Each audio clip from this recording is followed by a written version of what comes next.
இன்றைய செய்தியை பார்த்துக் கொண்டிருக்கிறோம். அவதூறு செய்தி வெளியிட்ட வழக்கில் ஜூனியர் விகடன் வார இதழ் TR பாலுவுக்கு 25 லட்சம் ரூபாய் இழப்பீடு வழங்க வேண்டும் என நீதிமன்றம் உத்தரவு பிறப்பித்திருக்கிறது. கூடுதல் தகவல்களோடு செய்தியாளர் மதன் இணைகிறார். மதன், இந்த வழக்கு குறித்த விவரம் என்ன? கடந்த 2012ஆம் ஆண்டு ஜூனியர் விகடன் வார இதழில் கேள்வி பதில் பகுதியில் சேது சமூக திட்டத்தில் முறைகேட்டில் ஈடுபட்டதாகவும் திமுக செயற்குழு கூட்டத்தில் ராகுல் காந்திக்கு எதிராக பேசியதாகவும் அவதூறு செய்தி வெளியிட்டதாக கூறி முன்னாள் மத்திய அமைச்சரும் ஸ்ரீபெரும்புதூர் தொகுதி MP TR Balu junior Vikatan இதழுக்கு எதிராக கடந்த 2014ஆம் ஆண்டுதான் இந்த ஒரு சிவில் மாநகராட்சி ஒரு வழக்கை தொடர்ந்திருந்தாரு.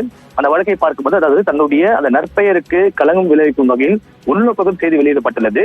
இந்த செய்திகள் முழுக்க அவதூறு செய்தி, ஆதாரமற்றவை. எனவே தன்னை பற்றியோ தன்னுடைய குடும்பத்தை பற்றியோ செய்திகள் வெளியிட அந்த இதழுக்கு தடை விதிக்க வேண்டும் என்றும் 1 கோடி ரூபாய் இழப்பீடு வழங்க வேண்டும் என்று அவர் தெரிவித்திருந்தார். ஏற்கனவே இந்த வழக்கை விசாரித்த உயர்நீதிமன்றம் TR பாலுவுக்கு எதிரான இந்த செய்தி வெளியிடக்கூடாது என்று ஜூனியர் விகடன் வார இதழுக்கு ஒரு தடை உத்தரவு பிறப்பித்தது. இந்த வழக்கு தான் இன்று மீண்டும் நீதிபதி நக்கீரன் முன்பு விசாரணைக்கு வந்தபோது TR பாலுவுக்கு மான நஷ்டஈடாக 25 லட்சம் ரூபாய் வழங்க வேண்டும் என்று தற்போது ஜூனியர் விகடன் இதழுக்கு உத்தரவிட்டு இந்த வழக்கு தற்போது முடித்து வைக்கப்பட்டுள்ளது. நன்றி மதன், விவரங்களை வழங்கியமைக்காக.